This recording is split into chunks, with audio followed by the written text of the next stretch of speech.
Soluci e vamos falar sobre algumas considerações sobre o valor nutritivo do ovo de galinha. O ovo de galinha tem um pH de 7,6 e pode passar, depois da postura, a 9,7. A clara do ovo, isso. Na gema do ovo, pH de 6 e praticamente é mais estável. Então, após a postura, ocorre resfriamento, um vácuo e depois uma retração do conteúdo, formando uma câmara de ar, porque a casca é porosa. Pela casca que é porosa, há uma perda de CO2 e esse pH então aumenta de 7,6 a 9,7. Juntamente com o CO2, há uma perda de água e a clara, que era bastante viscosa, fica liquefeita. Logo antes dessa liquefação, então, existem várias camadas na clara. Uma cutícula que está na parte externa, justamente para proteger essa porosidade, não deve ser lavado o ovo por esse motivo. Uma membrana interna embaixo da casca e uma membrana que envolve o conteúdo e as calasas, que são como uns cordões que fixa a gema do ovo no centro, porque tem uma camada, uma membrana, e depois formando um espessamento que vai manter a gema no centro. E a membrana vitelina que está separando a gema da clara. Então, quando ocorre liquefação, então aumento da câmara de ar e ocorre movimentação de líquidos no interior desse ovo. Observa-se, por exemplo, aqui um ovo recém-posto com a clara bem contida, bem delimitada até por cima da gema, e aqui um diâmetro bem maior ocupado pela clara. Também, se colocamos em um copo, esse ovo recém-posto vai ao fundo e quando aumenta a câmara de ar, então ele vai subindo, chegando até a flutuar quando está com uma câmara de ar grande. Então, nessa movimentação de líquidos, a passagem de líquido para a gema, depois a distensão e flacidez da membrana vitelina até o rompimento dessa membrana vitelina. E dentro da gema, então, nós temos uma região de crescimento embrionário, que está bem dentro da gema. Então, aqui é que fica, mais uma vez, os constituintes da clara, mostrando que existem várias membranas e as calasas. O valor nutritivo do ovo. Observamos que a clara é uma solução praticamente de proteínas. Então, de 11,1 de sólidos totais, nós temos 9,7 a 10 por cento de proteínas, 0,03 de lipídios e 0,4 a 0,9 de carboidratos. Somente na clara de ovo em pó é que esses carboidratos, que é constituído principalmente de glicose, vai interferir no aproveitamento dessas proteínas pela reação aminocarbonila. Caso contrário, a clara, o que pode ocorrer é uma reação aminoácidos. Ela é formada de aminoácidos essenciais de alto valor biológico e deve ser utilizado como tal, quer dizer, deve ter um cuidado muito grande para que não haja destruição desses aminoácidos. A gema já é mais rica em proteínas, entretanto, também tem maior teor em lipídios, e aí pode acontecer uma reação aminocarbonila vindo dos lipídios ou dos carboidratos. Então, nós temos as proteínas da clara do ovo e temos as proteínas da gema do ovo, inclusive aqui a fosvitina. Mas vamos falar de cada uma delas detalhadamente. E temos ainda a vitamina A, D e complexo B. Então, temos a avidina, que complexa a biotina, e o ovo cru, então, não há absorção dessa biotina, mas ela é desnaturada pelo calor. A lisozima, que é constituída principalmente, também é destruída pelo calor, e ela serve para representar como uma defesa do crescimento bacteriano.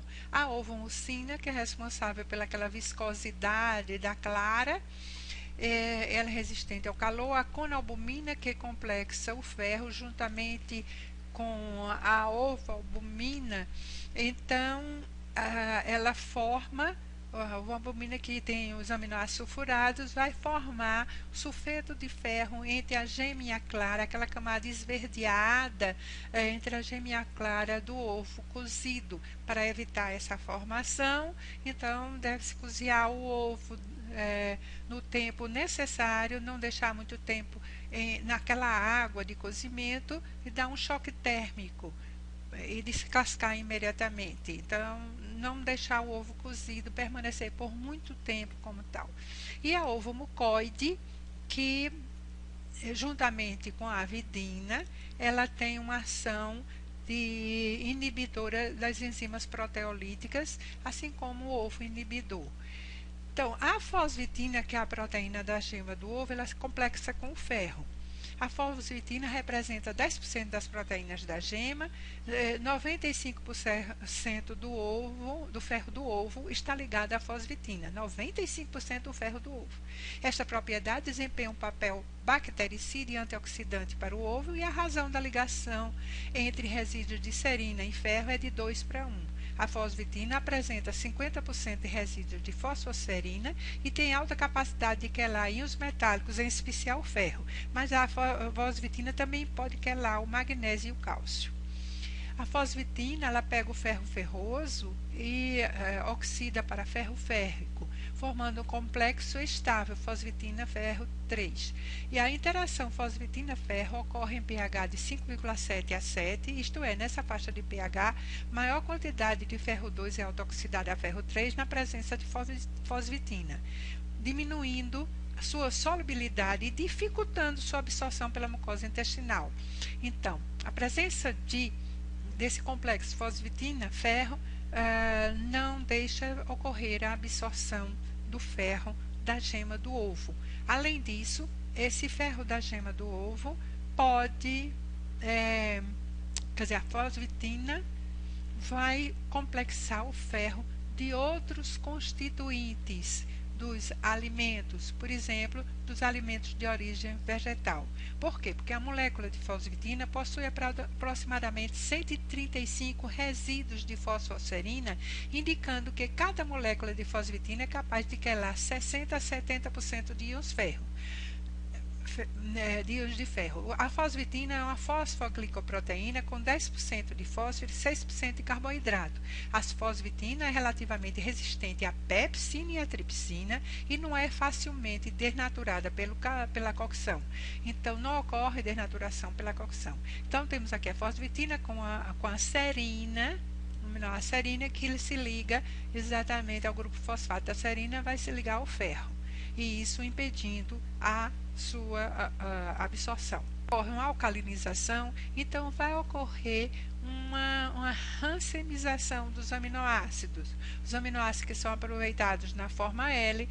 Então, essa rancemização vai ocorrer, então, resíduos de L-aminoácido a seu deisômeros em alimentos proteicos, aumentando com o alimento e outras proteínas, dependendo de pH, tempo e temperatura. Isso prejudica a digestibilidade e a qualidade nutricional, porque à medida que passa para dele, não será mais utilizado para as diversas funções que existem no organismo.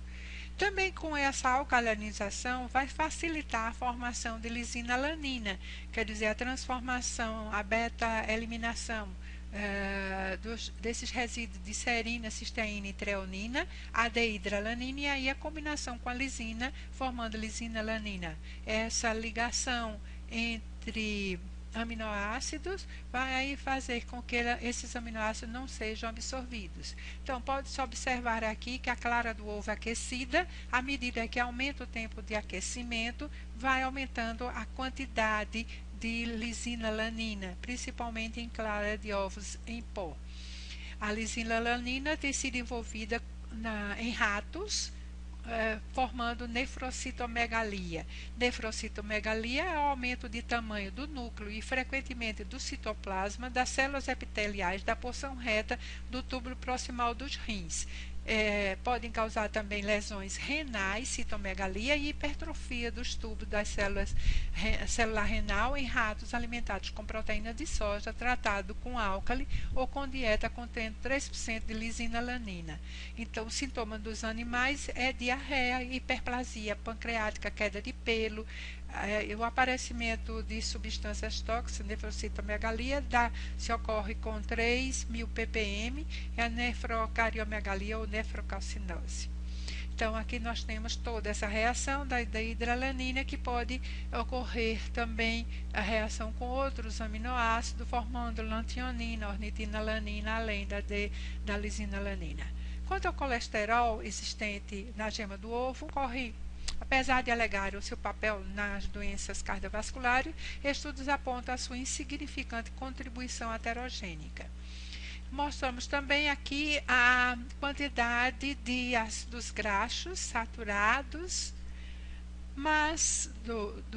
do ovo, mas também que tem alguns ácidos graxos insaturados, como aqui, por exemplo, dando uma boa relação, né, entre esses ácidos graxos. Os ovos têm uma importância grande na tecnologia de alimentos, pela formação de espuma, pela formação de emulsão, pela estabilização de compostos, pela também espessamento de preparações. Então, os ovos devem ser consumidos uma vez que têm princípios nutritivos, né? E o que devemos fazer é evitar que essas substâncias contidas nos ovos sejam destruídas, utilizando os mesmos com pouca quantidade de gordura, porque os ovos contêm proteínas de alto valor biológico, que devem ser preservadas durante o seu manuseio, o seu processamento. Contém gordura, mas precisa-se a gente observar que as gorduras geralmente são insaturadas e têm grandes quantidades de colesterol. Entretanto, algumas evidências têm mostrado que o consumo de ovos em uma alimentação com níveis baixos de gorduras totais parece não exercer efeito negativo nos níveis plasmáticos de colesterol e, consequentemente, no aumento do risco de doenças cardiovasculares. Uma explicação para isso seria o fato de que 50% da gordura presente nos ovos é do tipo insaturada. Além disso, é boa fonte de vitaminas do complexo B. Pelas suas características nutricionais, os ovos também são componentes de uma alimentação saudável, desde que consumidos com moderação, de acordo com a orientação dada para todos os alimentos de origem animal. Obrigada. Recomendamos a leitura do nosso blog Alimentos e Nutrição, Processamento e Alterações, e estamos disponíveis no e-mail lucitojal@uol.com.br.